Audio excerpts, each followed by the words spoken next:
Before we proceed with our next session, I take this opportunity to thank our platinum sponsor ONGC, silver sponsors Zozo Day, JSW, and White Crow Research.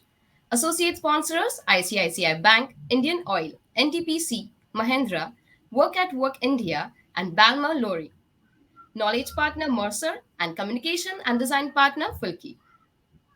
The theme for this session is The Road Less Traveled, which means a choice made in one's life that is unconventional and leads one in a different direction than most people.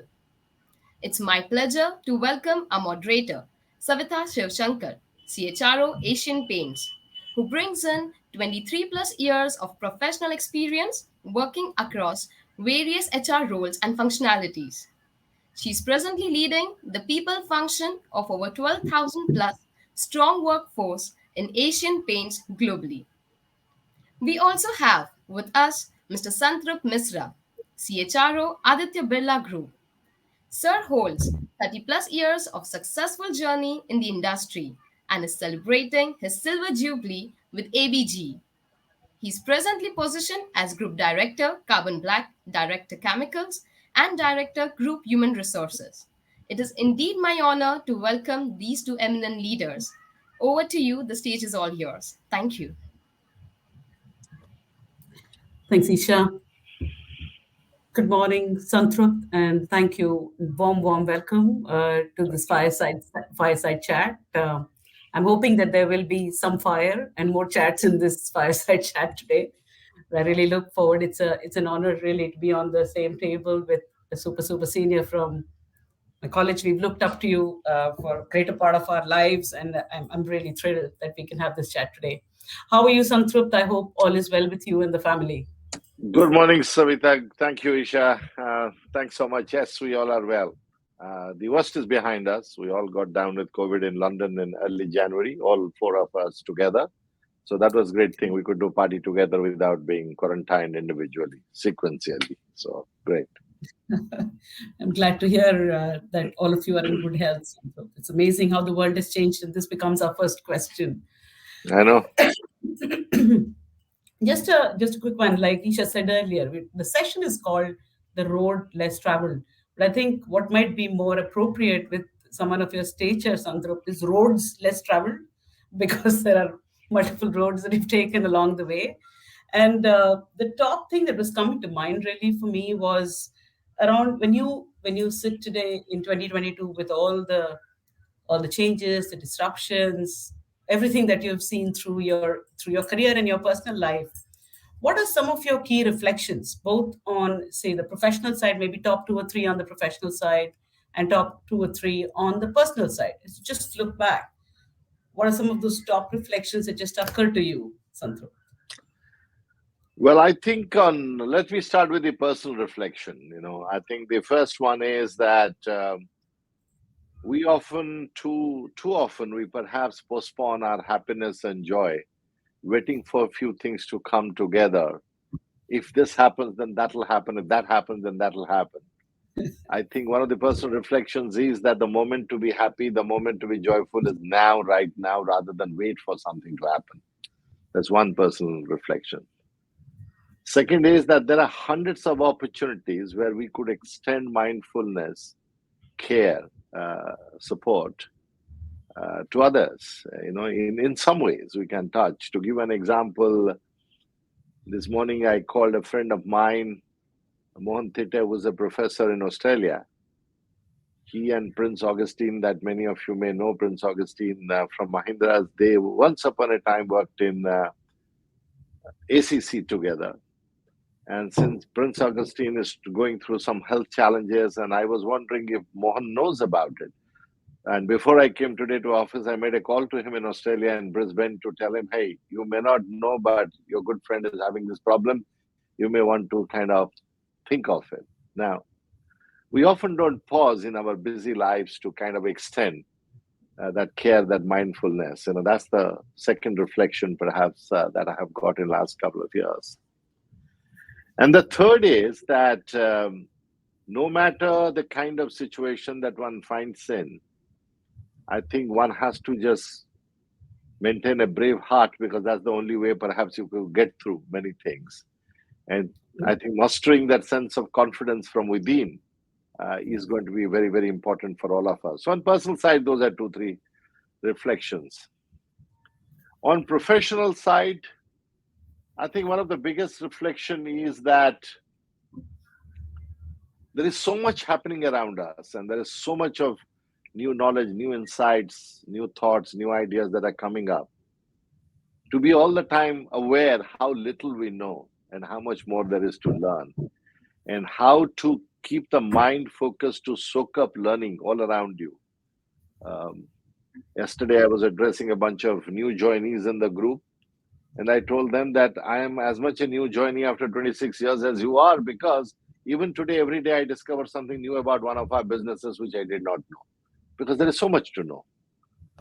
So I think that is one of my biggest professional reflections, I would say. And the second professional reflection is that it is possible, if you have built strong relationships, strong systems and processes, without leaders and managers necessarily being physically present on the front line, businesses still can be run, equal or better results can be delivered, that your troops and your people are committed and conscientious enough to deliver the business agenda, provided you have created clarity and clarity and communication over the years, and you don't have to be all the time physically there. I wish, from that professional reflection, one of the points is, I wish in normal times we empowered our front lines more and our people more and trusted them more to deliver what we want them to deliver, rather than stifle them with over supervision, oversight, checks and balances, and all of that. Don't misunderstand me. I'm not saying checks and balances, oversight don't have their role, but I think whether we overdo it in peace times, normal times is a question. Those are my reflections. Thanks, Santrup, and I'm amazed at how much you packed in those 5 reflections. And we could probably have a conversation just on those 5 for Absolutely. the entire period of our chat here today. But Absolutely. maybe a second double click on on the piece that you spoke, the first professional reflection that you made in terms of deep awareness of how little we know. That also calls for a much higher level of vulnerability from leaders. And how have you seen that happen, translate, or even make that happen as an HR professional? How do you help systems do that, Santru? I do believe that all evolved leaders are acutely aware that they know so little and there's so much to learn. And many times I have found many leaders in my life that I have seen that they are so curious. Sometimes they soak up so much. And interestingly enough, this may be an odd thing to say, despite the fact that in India, very often we despise politicians and run them down. Most political leaders I have met in my life have been outstandingly curious people. Forget about all other criticisms. They always want to know, they're hungry to understand what's happening, because I think that is their way to connect with their constituents, to people, and to lead the process. So I think most evolved leaders are aware of that. They have that limitation. They kind of keep on reminding themselves to learn. And I think when they do it, as we say in Sanskrit, Mahajana Jano Katassa Pantha. So that is what the great people do. That becomes the road traveled, not less traveled, but road traveled. So I think when you see people, I look at my chairman, Mr. Kumar Mangalam Birla. Now, he's a chartered accountant, MBA. He's not a technically trained professional. But the amount he takes effort to understand technical nuances of investments being made, for example, we had acquired a new technology called Recyclamine that recycles epoxy, which we make epoxy. We are a very large manufacturer. And this is a new technology we acquired. It's IPR rests with us. When I went for his approval to buy out this technology, imagine one blind person leading another blind person. I'm not a chemical engineer. He is not one. And I was trying to explain to him what Recyclamine technology can do. But it was my understanding that he would be curious to know more, than I put in more effort to learn about it in all aspects. And unfortunately, the day he wanted to discuss, none of my colleagues who are chemical engineers otherwise, who would know more about it, were available. So I was the only guy who was available to go and explain to him that. So I think there are many moments like that you reach where your realization gets strengthened that even if you are not professionally trained in a discipline, if you put in an effort, you can understand. You may not have a mastery over it, but you certainly can understand a large extent to have a meaningful conversation. And I think when your colleagues and teams see around you, as I see my chairman, I see many of my senior colleagues doing that, then you feel inspired that if they are doing it, why would you stand on a narrow professional arrogance and pretend to know everything when you cannot know everything? Oh, that's when you put it like that, you put it really simply, Santru, but it's a very, very, very, very large ask of individuals, and it's a constant reminder to self almost, to remind oneself of how True. much one doesn't know. So it's a big deal. Thanks, Santru. I'd like to kind of just cut and switch to you and your professional journey, Santru. And if we look at it, it's gone through HR, through other functions, business ed, and I'm just wondering how much of this was design, Santru? So when we look at a lot of our audience, we have young, aspiring folks looking at someone such as yourself, Santru, and wondering how much of this was design and how much was providence. Well, I think if I think about it, and if I may put it simply again, I think providence is nothing but somebody else's design. So, Fair point. either you design few things or somebody else designs it for you. Providence is nothing but somebody else's design, just that it's not your design, but it is designed nonetheless. But having said that, I must also say that somebody else's design doesn't happen unless you bring your chips to the table. Many years ago, I read a little joke where this poor man every day used to cry in front of the Lord, saying, "Oh Lord, help me win the lottery, help me win the lottery." 3-4 months he cried like that. So the Lord took kind of pity on the guy and he appeared in front of him. He said, "My son, I want you to win the lottery, but at least buy the lottery ticket." So, if you go to think about it, between whose design it is, I think you have to buy your lottery ticket for the Lord to play out his design. So I think the part of the design that perhaps I brought to it is to be unafraid of failures, take risks with my career and my maybe sometimes reputation or standing. I could have always failed with carbon black or chemicals business that I look after today, or when I was overseeing IT. The design that you brought is perhaps hard work to learn new things that you do not understand. How many kinds of boilers are there? I don't understand. I don't know what exactly a boiler does, or an air preheater does. So you have to make that investment to learn all of that. So I think the part of design that you create is by bringing that willingness to learn and, walk that extra mile. The part of design is that you are also experimenting with yourself on many things. You're trying out things that you do not know. So I think it is a combination. I don't think any individual's life story is ever purely providence or purely design. I think it's a combination of both. And at different phases of life, I think the combination keeps shifting, So some is your design, sometimes, sometimes even when we fail, we become fatalistic because then we want to put it to somebody else's design, without ever asking, did I contribute to the failure, So I think the natural human tendency to say that if I succeeded, it was all my design. When I failed, then I say the fate that kind of let me down. But I don't think that's true, really. It's just a combination of both. So you bring your chips to the table. And that's a perfect, thanks, Santru, for that. And it's a perfect segue to the next thought that was coming to me in terms of when you just touched upon that in your last sentence, which is on failures, right?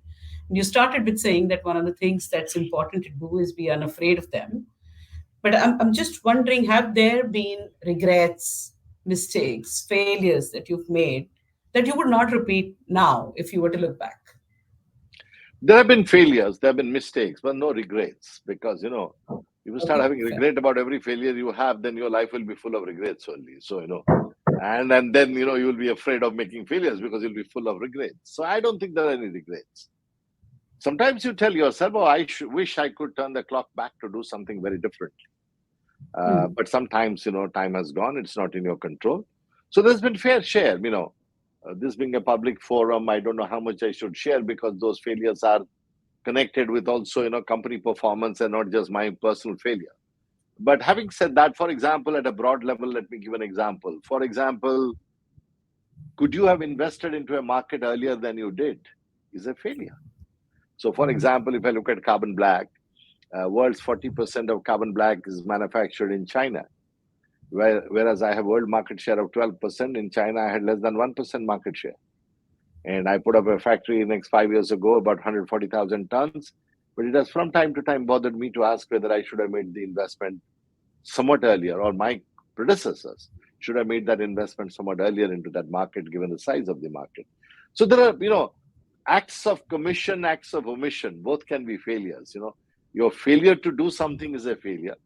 When you try to do something, not achieving it is also a failure. So I think life is full of all those kinds of acts of omissions and commissions, where you could have thought about it slightly earlier. For example, many times, which way the market is going, not to be able to read could be a failure. For example, that there is going to be a tightness of supply in the market and therefore you may have pricing power. If something you cannot read early enough, then you left some profitability for the company out there, which you couldn't achieve. You can look back and say, well, I did not read the market well enough.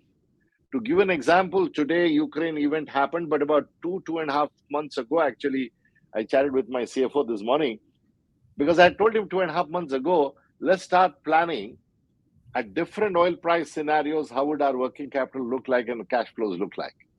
And that time he said, Dr. Mishra, it will go up to something. I said, no, let's do this. Let's push it to 100, 110, 120. I said one time in history, $140 oil went to, let's go till $150 to see at different points for every dollar movement, how is it going to impact our working capital or cash flows? So I think if you look at it, a couple of times when you fail in reading the market in past, then you become more aware to say, okay, now the oil price might move up. Let's do scenario planning on different points of oil price, what's going to happen. So I think that is why the failures are important, because failures become very distilled experience for you. And then you start kind of extrapolating it into other experiences, Without going into details, there was a particular problem we had where we kind of got into a regulatory trouble 7-8 years ago. The other day, I was going through an email between two colleagues where I was copied. Suddenly, my eye caught a particular sentence. I said, this seems to be exactly the similar kind of issue that we had 8 years ago. So, I went into investigating. In fact, after this particular conversation I have a bunch of my legal colleagues to have discussion on the subject. So, so I think a lot of failures of yours become your distilled experience, which then you bring into similar situations in future. You're absolutely right, Santrup. At the time, though, I have to say it doesn't feel like that at that point in time. But as you move on, you're right. They become probably your biggest teachers in your Absolutely. career. And I've had similar spaces, so I can completely relate to what you're saying. And that brings me to another space. Then you talked about how they become your teachers, and that kind of becomes your experiences. I've always wondered. There are two theories of whether we should build on strengths or should we take areas that make us completely uncomfortable, and what works really better, what gives better returns as a professional. And I'm wondering, Santrup, what's your view on this, in terms of your own experience and also just your philosophical view on this? Both are important. See, I think one of the things conceptually we need to think about that, like we say, sometimes there are unknown unknowns or known unknowns. So I think we would say we all sometimes are aware of our strengths, and sometimes we discover our strength under a set of circumstances, and we never knew that could be a strength of ours. Even with our team members, we kind of discover that suddenly in a particular context that this team member could step up and do this. We never thought he had that or she had that strength. So I think, therefore, it will be limiting to always believe strength as a finite given that you know of. Sometimes we got to think of strength also as an infinite possibility that we do not know of today because we haven't had circumstances to extra excavate or explore that strength, perhaps. So, therefore, the benefit of an uncharted territory is sometimes it artificially or structurally or really leads you to situations or contexts where you can suddenly discover a joy or a strength or your ability that gives an aha moment to you and perhaps to other people. So I would say that, while it is very natural, easy to build on known strengths, I think I would urge everybody to also explore the uncharted path, because that's when you really discover and rediscover yourself and maybe find strengths that somewhere. It's like, we say that a sculpture is nothing but pieces hidden in a stone. You remove the stone, the sculpture appears, the unwanted pieces. So Right. similarly, the new sculpture of you that would emerge would be by being tested and challenged and, under pressure of different new contexts that you have not experienced. And there may be occasions, therefore, you find that there are things that you do not enjoy, you do not have strength for, or eye for, or stomach for, or appetite for, or whatever that is. But there are many times you discover and you are surprised by yourself that you could do that. So I would always recommend that while it comes to us naturally, do build on your known strengths, do keep on exploring, pushing the envelope on that. But at the same time, never shy away from stepping into unknown waters to test your limits and what you can do or cannot do. Thanks. Thanks, Sanskrit. And I can relate. And I'm also wondering, most times in life, whether we look at the professional context or we look at the personal context, we receive more feedback on our weaknesses than we do receive on strengths.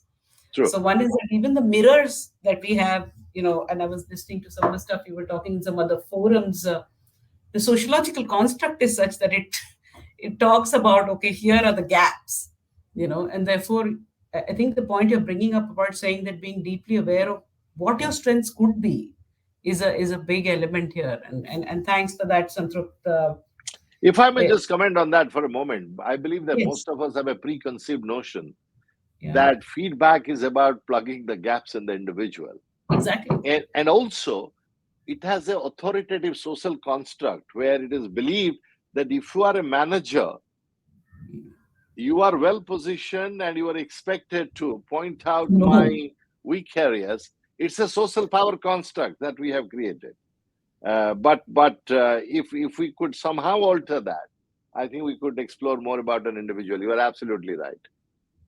absolutely. And therefore there's probably a role for all of us, even in this community, to create that opportunity or create those microcosms in organizations that will eventually, hopefully over a period of time, even create shifts in the sociological construct. So it's just something that's going through my head as you speak, but very deep, Santrup. Thank you for that.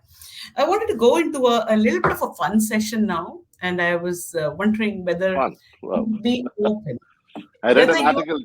I read an article in the Economic Times today about the role of humor in corporate life and what it does or doesn't do. And I read an interesting anecdote about some lady who wanted to get into the calendar of a procurement manager of a large company. She Okay. apparently sent one pair of, not whole pair of shoes, only one shoe of 1 foot with a handwritten note saying, "Here is a foot in your door to get an appointment from you." I'm sure she got the meeting. I'm I'm sure she sure got she the did. Yeah, I'm sure. Yeah. So here, Santrupt, I have taken the liberty to invite a third person into the Right. call. Hmm. And I've taken this liberty without even informing NHRT. And so, Right. pardon Sure. me, guys. The individual's name is Alexa Santrupt, and pardon me for any copyright violations if there are to this. But this is a version of yourself, Santrupt, that's Right. outside of yourself and holds almost opposing views to everything that you've said today. Okay, Wow. so All right. that's the entity I have Does kept. Alexa Sandrup also come from Odisha or comes from Kerala or some other part of the I planet? think we'll keep it Kerala. Let's go to my state for a change. Sure. Sure.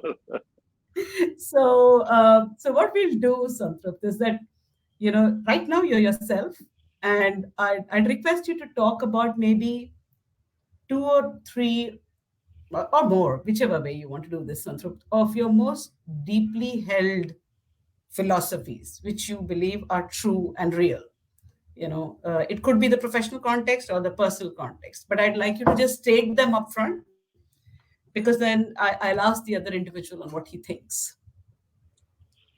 Well, I don't know how much of your audience understand Hindi or are comfortable with it. Not that I know Hindi very well. I come from Odisha, and lived in Bombay. Neither of whom are natural home turfs for Hindi.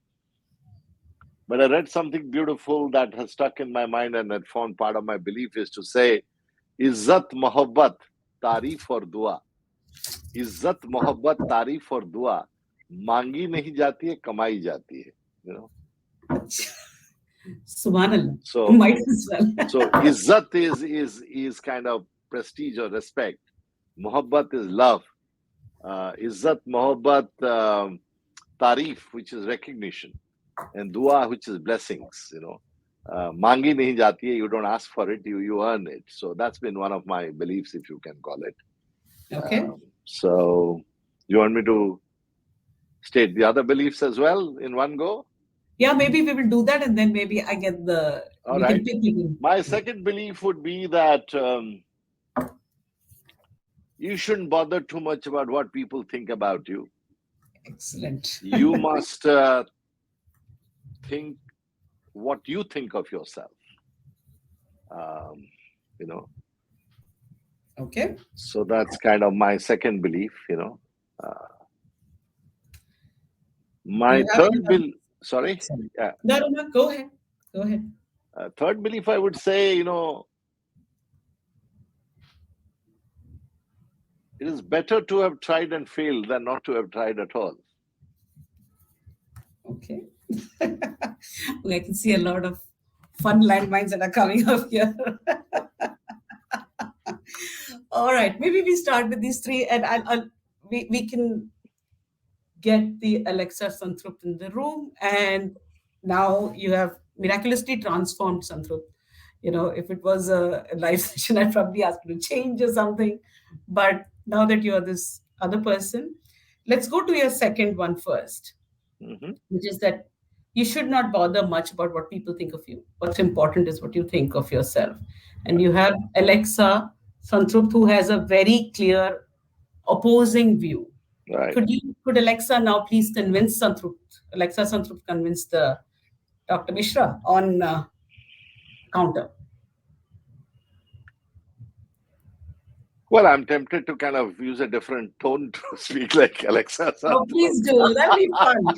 And I know you do some mimicry, Santrup, so it's more than welcome. To say, no, I don't agree with that at all. Types of, to do Alexa. The jokes are bad. One is that perception is reality. So even if you believe that the thoughts of others doesn't matter, but I think the way people perceive you ultimately matters because they choose the way they would react to you. And no matter what you think of yourself, they have perceptions because of your own doings, sayings, your behavior, your disposition, your attitude. And they obviously formulate their own response based on what they perceive of you. And therefore, to just believe that I don't care about what others think, and then I think as John Stuart Mill had said that my right to swing my arm ends where your nose begins. In that form, therefore, that is not if you are living in an island all by yourself and you don't have to interact with anybody, there's no interdependence, there are no social norms, there are no other kind of restrictions. You are the master or mistress of all that you survey, then maybe perhaps you can think of all that you want and don't care about what others think. But I think if you are in a real social situation, and more so in professional situation, you don't have to be inauthentic. Sorry, who's talking right now? Is it this is Alexa Santrup? Is Alexa Santrup talking about it? You don't have to be inauthentic. You can always communicate what you think of yourself and why you think that way. But to say that you just don't care about others, I think is not going to work, because then you will get increasingly isolated and be left by yourself. And what is Dr. Mishra's reaction to Alexa Santrup? Dr. Mishra's reaction is that Alexa Santrupt is not as smart as Santrupt believed it to be, and therefore Alexa Santrupt has misunderstood the concept. What Santrupt means by saying that you shouldn't be bothered about what others think about you should focus on what you think of yourself, is actually a message of authenticity. That you as an individual cannot be everything to everybody and keep on like a chameleon, change your color and your position and your posture. You need to be true to yourself, authentic about yourself, and therefore you must be in real touch with your real emotions, your real anxieties, your real desires, and should explore that rather than being socially ordained. For example, that is why we all do not have constructive engagement and conversation, because everybody is trying to sanitize the way they are reacting to a proposal. So I think that is what Santrupt meant by saying, don't be bothered about what others think and focus on what you think of yourself. I think Alexa Santrupt misunderstood that. Yes, perhaps next version will have an improved intelligence. Maybe. Okay. For this particular question, both Santrupt and Alexa have agreed to disagree. And we Right. move on, to move on to the next point, which was on saying it's better to have tried and failed than never to have tried again. And that's Santrupt's view. And let's go to the other side. And Well, please Alexa continue. Santrupt has very clear views on that. It depends on how many things you have tried and how many times you have failed. If your history is a litany of failures, you cannot all the time, not everybody is a Thomas Alva Edison that who can say that I know 36,000 or 30,000 ways of how not to invent a light bulb.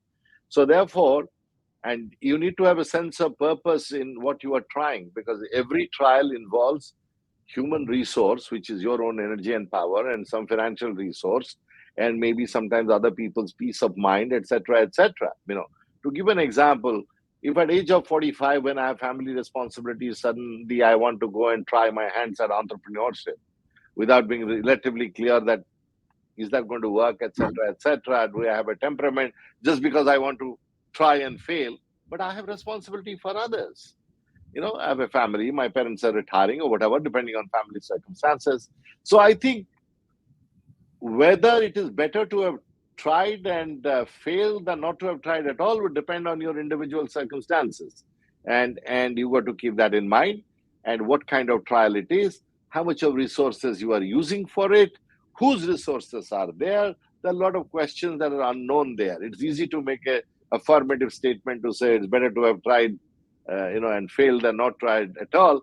But I think the damage consequences of one such adventurism, if I may call, could be many. So therefore, that affirmative statement could appear to be correct, true on certain occasions, but does not apply to everybody and under all times. Oh, thank you. And that makes a lot of sense, Alexa Santrupt. So I don't know. What does Santrupt think of this? Well, Alexa Santrupt is younger in age, enabled and enriched by artificial intelligence and distilled human experience. And, I am limited by my own experience. So Alexa Santrupt is drawing on many people's intelligence. So, I'm limited by my own. So if Alexa Santrupt, being my younger version, feels happier having won this agreement, I would be generous and kind to Alexa Santrupt. You let that go easy, Santrupt. Okay. All right. Now, on the third one that you spoke about, really, Izzat, Mohabbat, Tareef or Dua, मांगने से नहीं मिलती, कमाई जाती है. I have I'm so in agreement that I'm finding it hard to call on Alexa Santrupt. Alexa. Do you suddenly find Alexa Santrupt has run away completely from the Maidan? No, I have to say, on this one, I'm on Santrupt's side. I wasn't taking any sides on the other one. Right. But just for the fun of it, maybe. Right. Let's try the view from the other side, Santrupt. But the other side view would be, which has been a conventional wisdom in India for a long time, or in the world for that matter, that bina roye bachche ko maa doodh bhi nahi pilati hai. So unless you cry or ask for it, the child doesn't get milk from the mother also. If that's the situation, occasionally, unless you put your case forward, you don't whine and you don't ask, you don't demand, and then you don't get it. Sometimes we see in corporate life that when that happens, people don't ask for it, don't feel comfortable to talk about it. They put their resignation and go away. That's why you find great resignation, the quitagion, and all that people talk about today. That's happening. Often that is happening because people are not comfortable to voice their situation of being unappreciated, underappreciated, unrecognized, underrecognized, unrewarded, underrewarded, less cared for, ignored, taken for granted. So I think unless the authentic feeling of people comes to the fore, those emotions will keep troubling them. Either it will lead to underperformance, low productivity, or attrition and exit that we have seen. So therefore, I think philosophically it may sound good that, izzat, mohabbat, tareef and dua kamai nahi, mange nahi jati hai. But I think sometimes in corporate sector, because of the largeness, pressure of things, impersonality and all of that, sometimes in a guarded, reasonable way, authentic way, periodically, one needs to use the platforms and opportunities that are available to voice, have a dialogue, not necessarily with the view that you are right, but you got to do that. Oh, okay. And Santrup's reaction.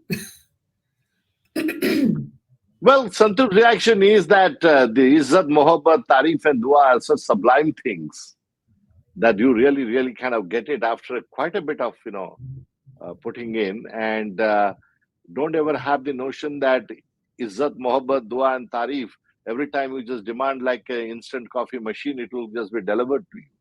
I think it is a human process, an engaging process where you must give other people a reason, because this is not a material thing you are receiving. You're receiving also some form of emotional energy from other people when you talk about Tareef, Dua, Izzat, and Mohabbat. So therefore, I think when you want to expect emotional energy from other people in those categories, I think you must give them a reason why it should come.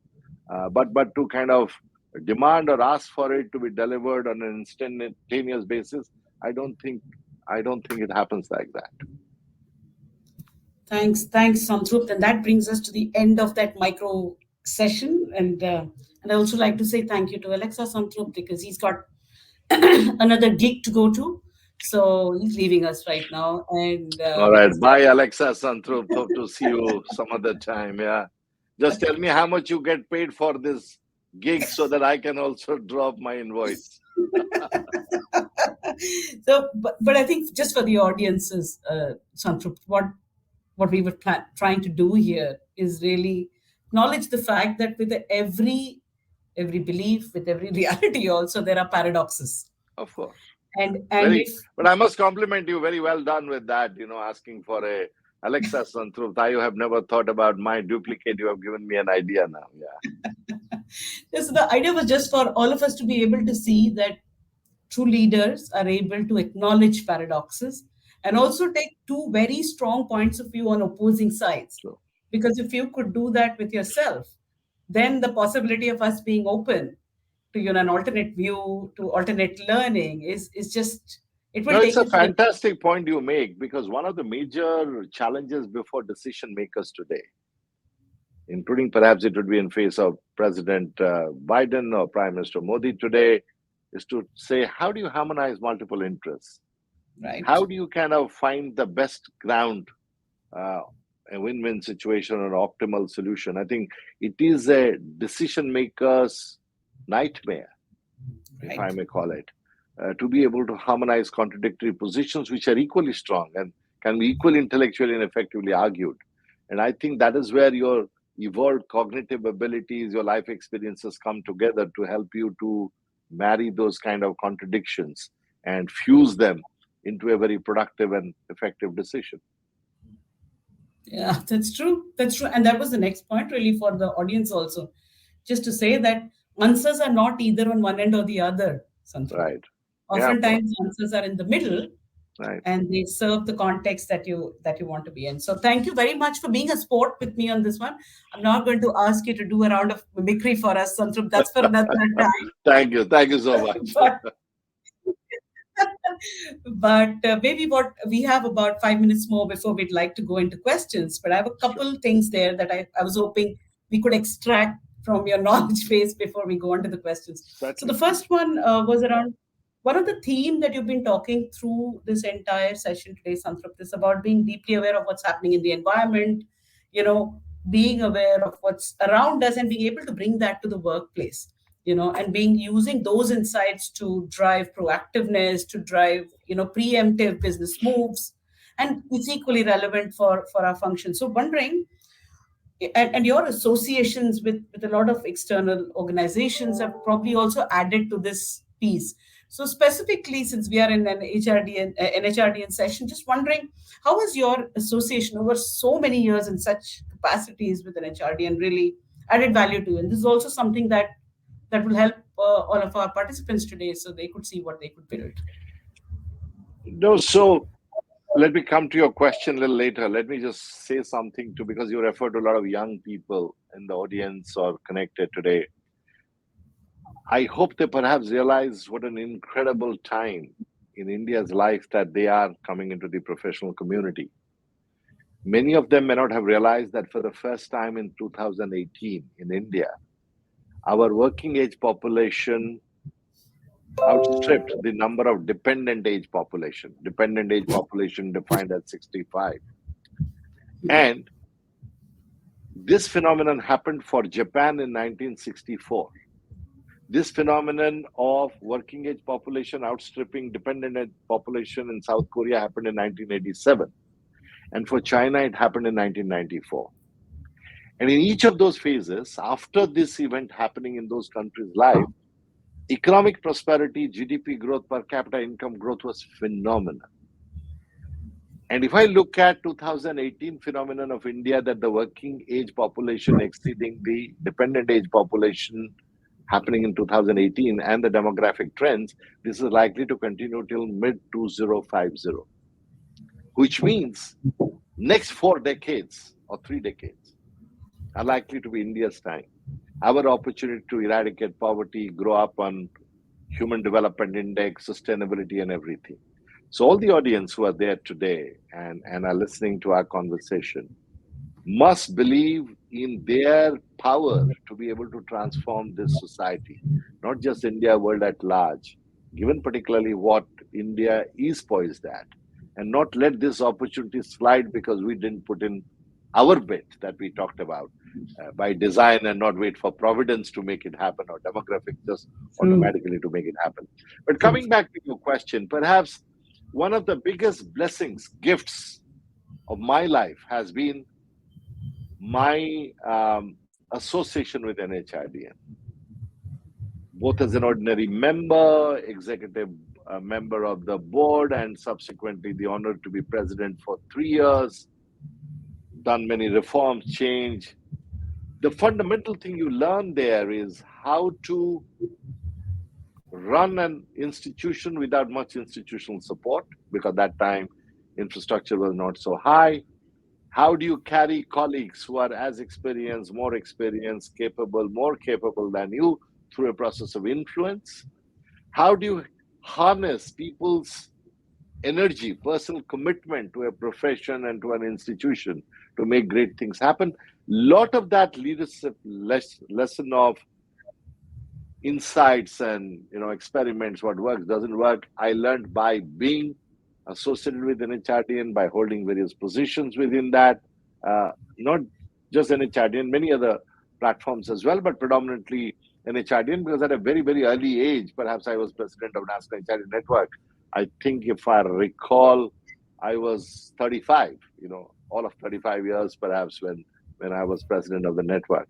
So that exposure and the warmth of a network, people's graciousness, warmth, friendship, the joy that we enjoyed at that point in time and created many new things. I think that was immense, and that will always remain in my life, for which I'm ever grateful to all colleagues who were presidents of NHRDN before me, who pulled me in, Arvind Agarwal in particular, and many, many others, and all chapter presidents and everybody, and all of you members, because a network of this kind is only because how good the members are.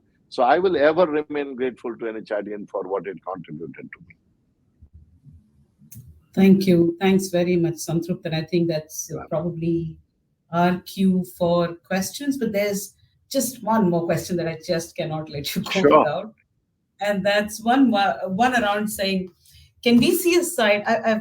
I've heard, मैंने बहुत सारी उड़ती खबरें सुनी है, like I said, I know. that there is a fun side of you that most of us in these forums I will don't just get. give a statutory warning that this is an age of fake news, you know. Okay, I have reliable sources then. Let me go there. Okay. That said that there are a lot of fun sides of you, and what might be useful, for the audience to see a side of you that they've probably not seen in another forum, Santrup. So some things about you that we've not heard of and would introduce us to maybe version number 3. I don't know, I think obviously the fun side of me has to have the mood to be funny, at that moment. This was meant to be a professional platform, so it doesn't come to me naturally. But to be honest, like any other persons, I enjoy all the good things in life, whether it's a good single malt, good biryani, whether it's a good ghazal, or it's a good conversation, good trip. I have some branded stuff, but I honestly I'm not very brand driven. I think brands are a little overstated. If my son hears me saying that, he will jump at me because he has, I think, more affinity towards brands than I have. Because so when I say good things, therefore I kind of leave out the brands. But yeah, that's what life has, many hues. Thank you. Thanks very much, Santrup, and thanks for sharing with such openness and also demonstrating the vulnerability that you've been talking about through the session today. So thanks very much. It's been an honor. I'm going to probably hand this back over to our facilitators for Q&A. There are lots of questions coming online, so let's just go right there. Thank you, Savita. If ever I again get a chance where you are the moderator, I will ask beforehand what surprises you have been for me, because that's how distilled experience of the past tells you how to do in the future, right? Okay, sure. Pleasure, Santrup. Isha, back to you. Thank you, ma'am. I think you have driven the conversation in such an energetic and interactive way. All of the attendees are just enjoying, rejoicing, and Alexa Santrup, hats off. Swear, it was amazing. So, couple of questions, sir, we have for you. The first one is, you mentioned about foreseeing the unknown. Any specific suggestions for HR professionals like us who are in the early stage of a career, and how should we master it?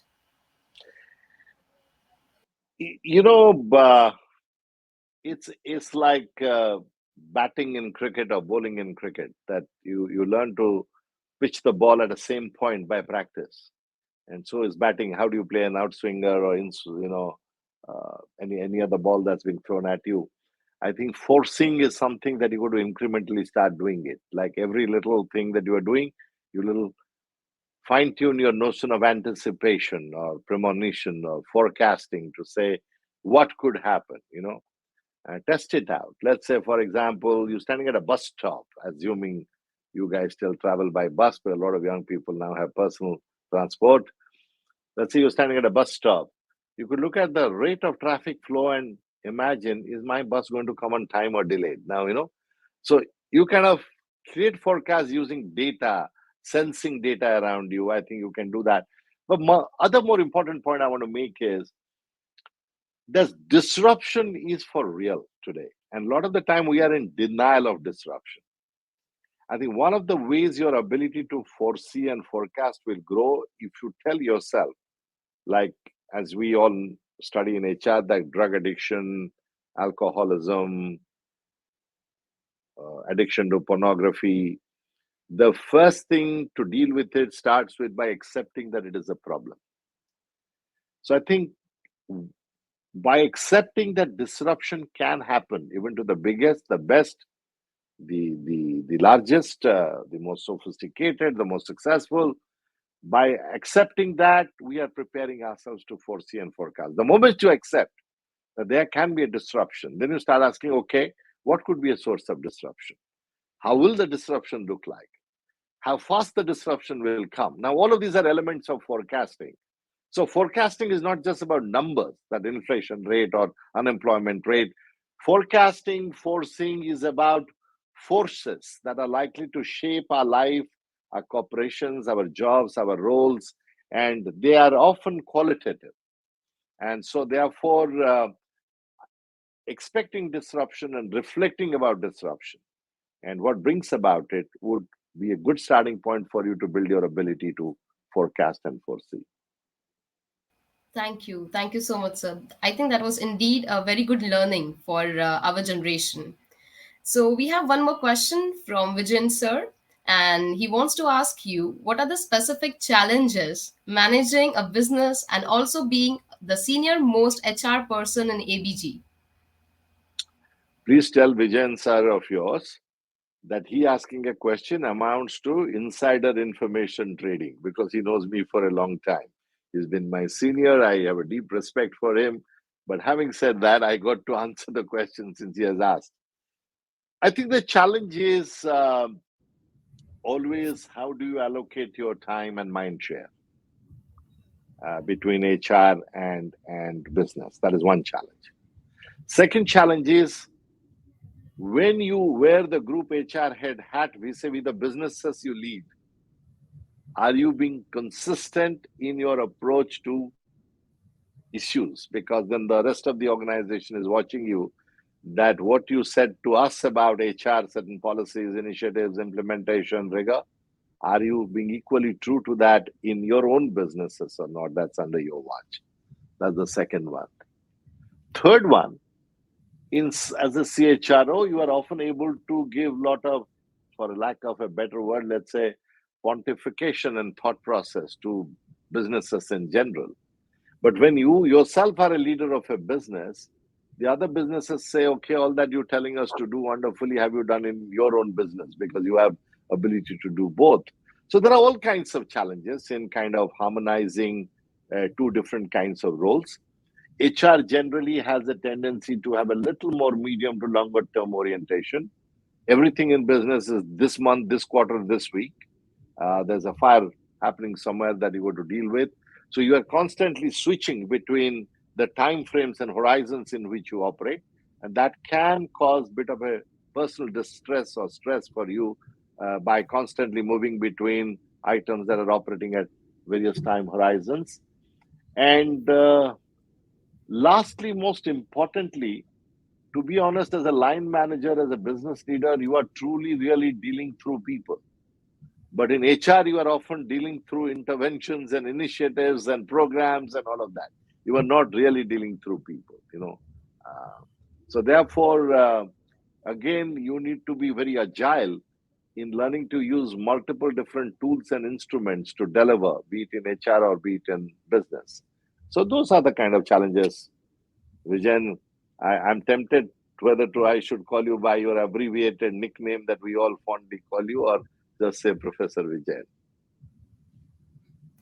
Thank you. Thank you. That is indeed a great thing when a friend is talking to a friend on such platforms. One thing I would like to appreciate about your generation, sir, your generation is remarkable. You have handled the upper generations, your generation, and the coming generations.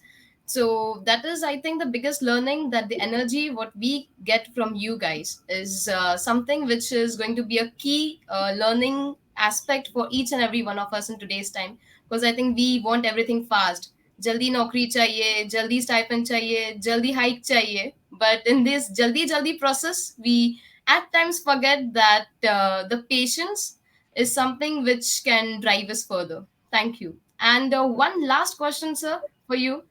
So, what, according to you, are the major shifts which has happened in HR professions post pandemic?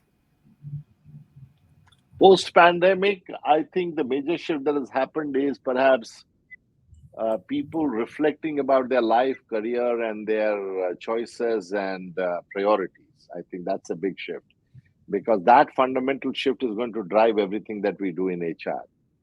As far as HR professionals are concerned, I think how to use range of we had always learned about distant learning but we had never learned about distant management. How do you remotely onboard people, hire people, digitally engage people? So I think, like for example, a question that often troubles me, and many of the professors are perhaps there on the call, and many facilitators and trainers, I presume, are on the call. I've been asking myself this professional question: how does facilitation skill on a digital mode be different from facilitation skills in a classroom or physical mode? So I think for HR professionals, there are a lot of fundamental questions of the tools that we deployed in a real physical world. Are those tools equally effective in a virtual world, or we need to reinvent, tweak, and adapt the tools and techniques that we had kind of refined over decades in a real world to make them equally effective in virtual world? I think that's the biggest issue that HR professionals are thinking about, like organization development, organizational mirroring, a lot of those interventions for OD kind that we had often talked about. Are they going to be equally effective in a digital virtual mode of working? How do you make it happen? Issues of team dynamics. Now, what does a team dynamics mean in a digital world, really? These are issues that will surface if we continue to do things like work from home, work from anywhere, virtual working. I think the issues of team dynamics will take a completely different connotation in 3 to 5 years' time, and we'll have to do more research about it. We got to bring in newer understanding about it, and therefore develop new tools for it. Absolutely, absolutely, sir. Tools have to be modified, have to be updated, and be that virtually or in house, we should realize that what tools are best where. So, great point, sir. Thank you. Before winding up the session, I would like to thank you, Savita ma'am. I think your energy has taken this session a level up, and we can see so many amazing responses. Unfortunately, I cannot take up all questions, but it was indeed a pleasure to have you. And Pleasure. आपके लिए बस एक one liner मारूंगी sir, उनकी क्या ही तारीफ की जाए जो खुद एक तारीफ हो. Wow. So it was indeed our blessing to hear you today. And Alexa Santrup rocks. We would be soon, contacting Savita ma'am again to come up with a version 3 after having an interaction with you. Thank you. Thank Thank you you. so Thank much. you, everyone. God bless. Stay Thank you, safe. Thanks so everyone. much. God bless. Thank you very much. Thank you for Thank you. Bye. having me there. Thank you, sir. Thanks. Thank you, Bye ma'am. bye. Dear attendees, you can also visit the booth wherein you can contact and you can interact with your favorite leaders. You can ask them insights of what is to be done as a budding HR professional, and also be active on the Q&A session. You are been recorded, and surprises are waiting for you post the day. So thank you one and all for joining in. And yes, you can next now go to the next session. Thank you.